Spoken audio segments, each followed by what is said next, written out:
Desde este momento dirige Camila Zuluaga.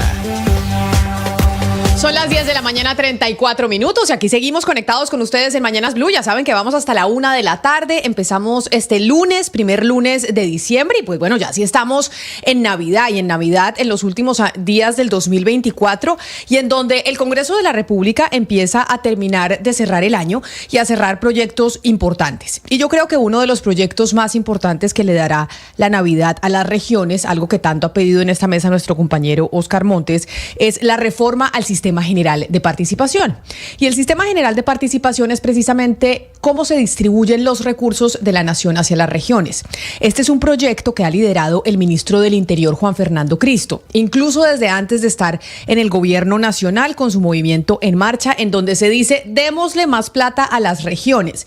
Pero los economistas, muchos de ellos de diferentes universidades, de centros de pensamiento, han dicho esto tiene un riesgo enorme para las finanzas públicas del país. Varias columnas de opinión se escribieron este fin de semana precisamente sobre ese proyecto de reforma al Sistema General de Participación. ¿Por qué? Porque hoy, Sebastián, en la Cámara de Representantes, en plenaria de la Cámara, tenemos el último debate. Ya hoy, después de lo que pueda llegar a suceder hoy, si es que se aprueba, esto se vuelve una realidad. Y a pesar de que se han hecho algunos ajustes, porque el ministro Cristo y quienes están moviendo este proyecto, pues han recibido los comentarios de varios expertos economistas en el país, todavía existen preocupaciones, pues de que por más de que se hayan incluido algunas de las observaciones, esto siga poniendo en riesgo las finanzas de Colombia como tal. Sí, incluso, Camila, la semana pasada el equipo de Juan Fernando Cristo y el ministro se reunió con algunos de estos críticos para oírlos, que eso me parece bueno. Habíamos sentido, o al menos yo, que eso no había sido así. Vamos a ver que se incorpore, y hoy parece que eso va a ser pues ya un cambio constitucional, porque acuérdese que eran 8 debates. Una, por ejemplo, de las críticas es esta ley de competencias que va a definir qué va a hacer ahora las entidades territoriales. Se dice que se iba a desarrollar en un año, pero en otras las ponencias se dijo que después en 6 meses. No sé si 6 meses de pronto es demasiado rápido para saber qué van a hacer las regiones. Le preguntamos en su momento a uno de los ponentes qué iban a hacer nuevos los entes territoriales, y no nos supieron decir. Entonces, pues Camila, esto que se va a aprobar, que tiene el respaldo de Fede Municipios y Fede Departamentos, acá hay una unión muy grande entre el poder político regional, pues esperamos que logren cambiar bien los cimientos del Estado, porque esto cambia muchas reglas de juego, muchas partidas y sobre todo las tareas que tienen que hacer los 3 niveles de gobierno: municipal, departamental y nacional. Una de las cosas que no queda clara, y que es lo que siempre Oscar se ha preguntado frente a este proyecto, que usted, por ejemplo, desde Barranquilla, siendo de región, dice y ha apoyado esta iniciativa, es ¿qué van a hacer las regiones? ¿Cuáles son las competencias que van a asumir ahora que se les va a trasladar mayor presupuesto? Y según lo que dice Sebastián, y han dicho varios expertos también, no queda claro cuáles son esas competencias que van a asumir los entes territoriales, es decir, gobernaciones, los departamentos, ahora que van a tener más plata que se les va a girar desde el centro del país. ¿Usted tiene noción de cuáles son esas competencias que asumirán las regiones? Mire, Camila, empecemos por lo que puede pasar hoy. Digamos que la suerte de la iniciativa del proyecto en el Congreso, yo creo que efectivamente el proyecto va a pasar. Es decir, se va a ser aprobado en este 8º debate. Y va a pasar, entre otras cosas, porque hay un sentimiento nacional que se expresa en el Congreso de la República, que es desde las regiones, donde por años, por décadas, se han sentido maltratadas las regiones por ese centralismo avasallante que hay en Colombia. Digamos que eso por lo primero. Y en cuanto a la ley de competencias, efectivamente, Camila, lo que hay que entender es que una vez aprobado el acto legislativo en los 8 debates, se necesita de una ley de competencias para aplicarlo, para materializar lo que está contenido en este acto legislativo. De tal manera que es allí, en esa ley de competencias, donde se van a definir exactamente qué le corresponde a las regiones, qué le corresponde a los departamentos y con qué se va a quedar el gobierno nacional, el gobierno centralista. De tal manera que yo sí creo que, por ejemplo, temas como salud, como educación, como inclusive infraestructuras, que son competencias, muchas de ellas de las regiones, deberían definirse claramente, taxativamente, en la ley de competencias. Y eso es lo que vendrá después. Esta es la primera parte de la historia, este es el primer capítulo y luego vendrán otros capítulos subsiguientes. Pero yo no me asustaría, Camila, lo digo sinceramente, yo no me asustaría con el tigre, ni con el cuero. Nada, vamos a avanzar porque esto es un principio fundamental de la Constitución de 1991. Colombia tiene que ser un país descentralizado. Cuesta creerlo, pero es así. Es un país que tiene que ser descentralizado porque el espíritu de la Constitución del 91 así lo refleja y así lo establece, Camila. Claro, lo que pasa es que, si bien es cierto, yo creo que nadie está en contra de la descentralización, o muy pocos. Lo que sí no puede ser es que la descentralización vaya en contra de la sostenibilidad fiscal del país. Y por eso, déjeme, Oscar, saludar al representante a la Cámara del Partido Liberal y coordinador ponente de esta reforma al Sistema General de Participación, el representante Carlos Ardila. Representante Ardila, bienvenido. Gracias por estar con nosotros hoy empezando semana en Blue Radio.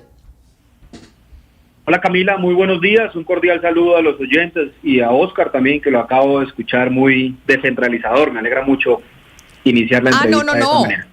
Oscar estaría ahí con ustedes en el Congreso votando esta reforma sin mayor discusión. En la ponencia, invitadísimo. Sin embargo, representante, siguen las dudas de varios académicos, no necesariamente políticos, sino académicos que dicen, mire, sí se quiere la descentralización, pero esto no puede ir en contra de la sostenibilidad fiscal del país. Y una de las principales preguntas que hay es, bueno, ¿cuáles van a ser las competencias reales que van a asumir las regiones a la hora de recibir mayores recursos? Y creo que ahí es donde usted nos puede, pues, empezar a dar luces sobre cómo está en este octavo y último debate en plenaria de la Cámara esa respuesta. Bueno, Camila, lo primero, contarle a los oyentes que este octavo debate es fruto ya de muchos consensos, de mucho diálogo, de mucho escuchar a diferentes sectores y de recoger preocupaciones como la que acabas tú de plantear aquí. Este es un proyecto de la mayor trascendencia en nuestro país. Oscar lo decía con mucho tino. Estamos al frente de una gran reforma que... No estoy oyendo. ¿Representante? Se nos fue el representante, vamos a ver si lo podemos retomar. Pero sí es cierto que se han tomado varias observaciones de los académicos, de la gente que se ha preocupado sobre el tema. De hecho, usted lo mencionaba, Sebastián, sobre cómo el ministro del Interior, Juan Fernando Cristo, había escuchado a varios profesores sobre las preocupaciones que tenían sobre la sostenibilidad fiscal.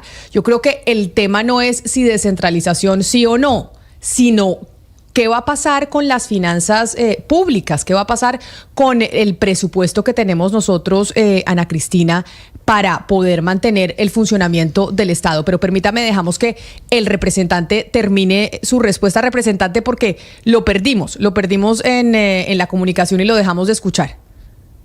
Y se nos fue la llamada, efectivamente. Bueno, les contaba que llegamos a este octavo debate después de un debate largo, llegamos después de escuchar, después de recoger muchas preocupaciones como la que acabas de plantear aquí, y fruto de ese ejercicio de escucha hoy tenemos una ponencia completamente distinta a lo que dio origen a este proyecto de acto legislativo, que es una reforma a los artículos 356 y 357. En materia de sostenibilidad fiscal, si me lo permiten de manera no técnica decir, hemos consignado unos seguros en este proyecto de acto legislativo, y esos seguros tienen que ver precisamente con el respeto al marco fiscal de mediano plazo en este país y el respeto a la regla fiscal, porque no podemos enviar después de esta reforma un mal mensaje a mercados y un mal mensaje también a quienes están atentos a lo que ocurre en nuestro país en materia económica.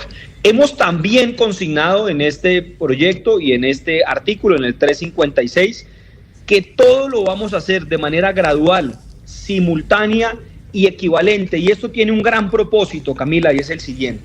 Lo primero es que vamos a descentralizar funciones. Sí, esto no es nada nuevo, esto lo viene diciendo el constituyente desde el año 91, pero a la par vamos a descentralizar recursos, una descentralización real, y por eso vamos a una ley de competencias, para saber qué tiene que hacer la nación, qué va a hacer el departamento y qué va a hacer el municipio, para evitar que exista duplicidad a la hora de atender demandas por parte de la ciudadanía. Esa ley de competencias de manera precisa va a fijar cuál será la tarea del departamento, del municipio y también de la nación, y así tendremos claro cuál va a ser el rol de cada uno. Vamos a enviar competencia. Vamos a enviar, ¿sí? Sí, representante Ardila, es que con respecto a eso de las competencias, pues uno empieza a leer, hace muy poco pues empezaron a escribir columnas desde que ya era como un hecho este proyecto, pero hubo una misión de descentralización que tuvo director técnico y era pues un grupo diverso que estuvo con entidades, con algunos delegados de entidades territoriales, con la Mesa Permanente de Concertación Indígena, y eso funcionó entre el 1 de marzo de 2022 y febrero de 2024. Ellos lo que planteaban era una hoja de ruta para mejorar la gobernanza territorial.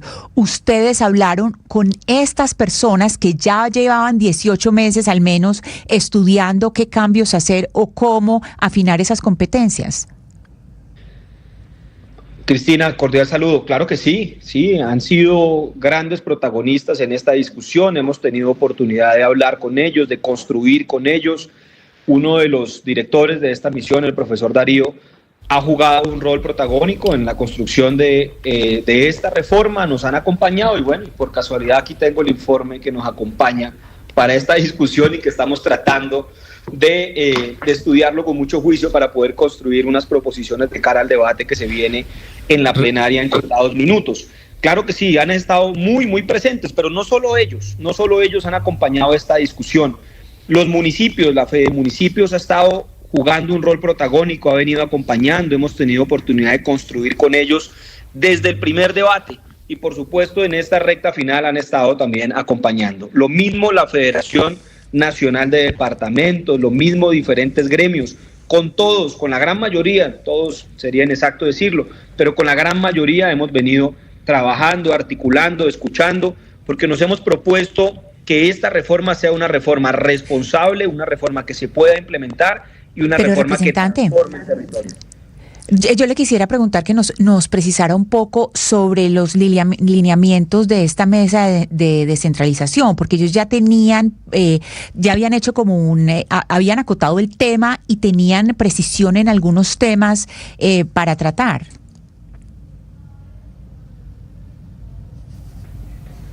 ¿Representante?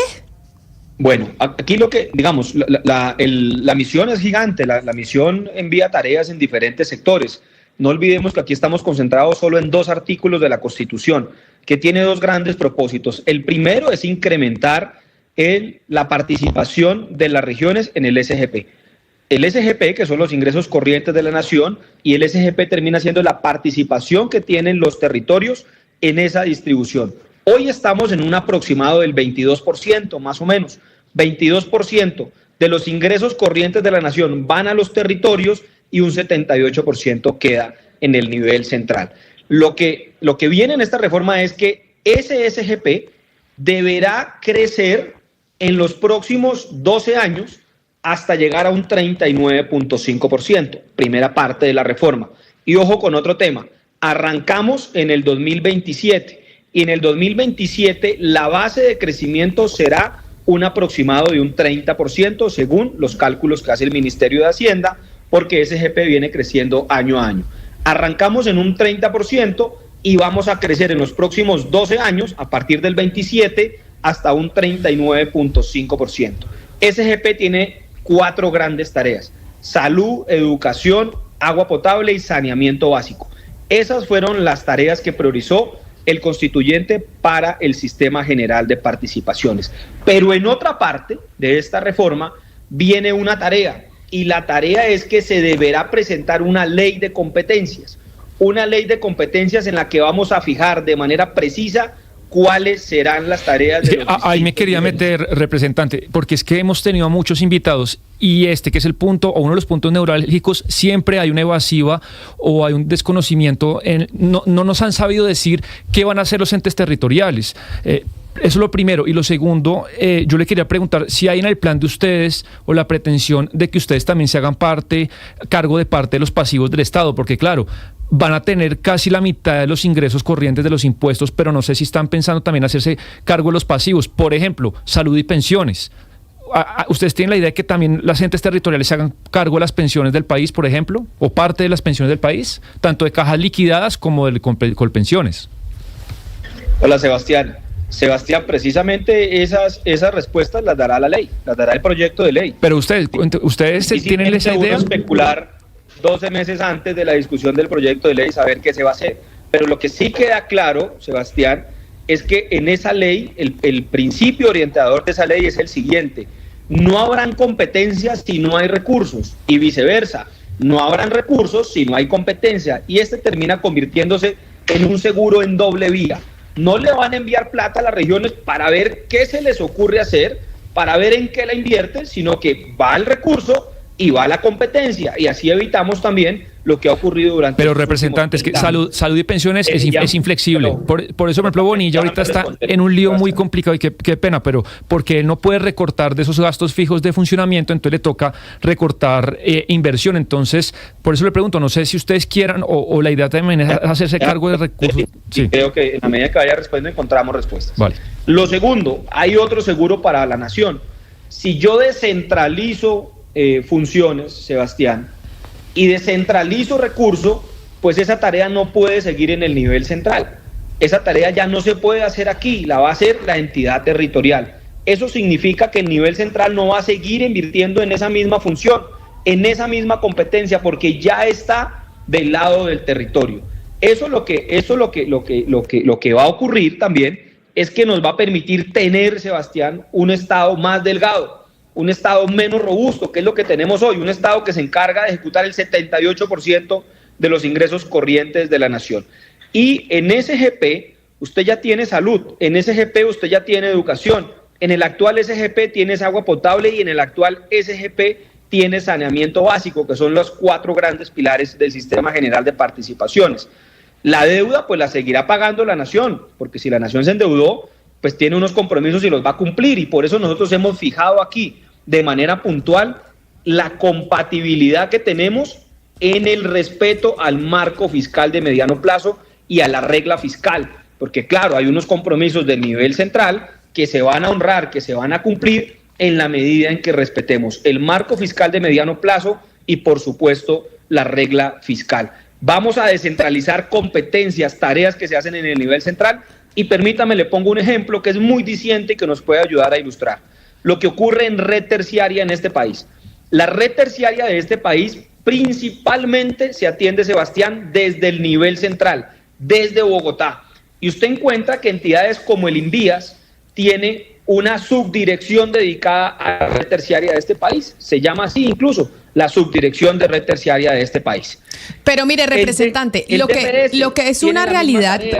El Ministerio de la Igualdad tiene la misma tarea, Camila. El Ministerio del Interior suscribió convenios con juntas de acción comunal para el mejoramiento de caminos rurales.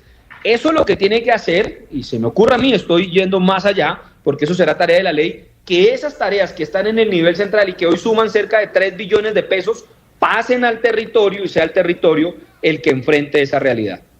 Pero mire, representante, hablemos entonces de cronogramas. Ya sabemos que hoy, que es plenaria en la Cámara de Representantes, donde es el último debate, esto ya va a ser una realidad. Es un hecho que esta transformación al Sistema General de Participación se va a aprobar en el Congreso de la República. No va a entrar en vigencia hasta que no haya una ley que reglamente cuáles van a ser las funciones de los entes territoriales, y que la plata que se va a transferir de la nación a las regiones pues tiene que estar sustentada con nuevas funciones que asumirán los entes territoriales.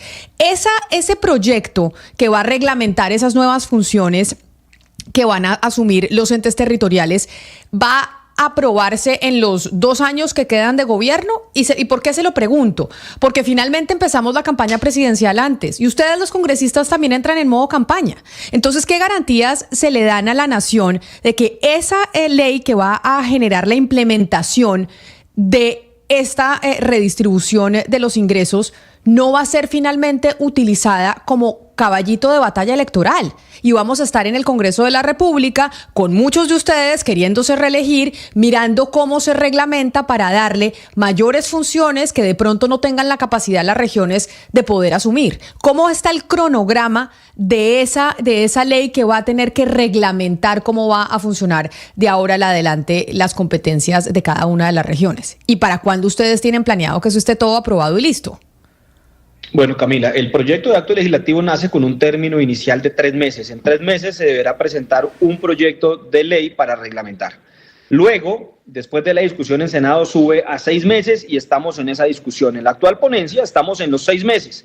En los próximos 6 meses, o tendrá hasta 6 meses el Ministerio para presentar el proyecto de ley ante el Congreso de la República. Si nos vamos a tiempos y se aprueba tal cual está hoy en la ponencia de octavo debate, lo que va a ocurrir es que para el mes de junio, julio del próximo año estaremos discutiendo el proyecto de ley de competencias. El segundo semestre del 2025 lo ocuparemos en esa discusión si los términos son tal cual lo consigna la ponencia. Si se va a 12 meses, como lo plantea algún sector en el Congreso de la República, eso significaría, Camila, que empezaremos a dar una discusión a partir de febrero del 2026, donde la gran mayoría de los congresistas está modo candidato y que se elegirá en el 26 Congreso, se elegirá presidente de la República y por eso hemos considerado que resulta muchísimo más conveniente que la discusión se dé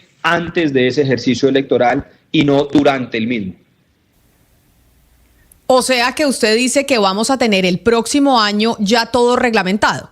Es decir, el próximo año ya vamos a tener, esta ley que se aprueba hoy, muy probablemente después se sancionará presidencialmente, pero la ley que lo reglamenta, usted dice, el próximo año va a estar lista y no vamos a estar en 2026 en plena campaña, aunque la campaña va a empezar ya el otro año, en esta discusión.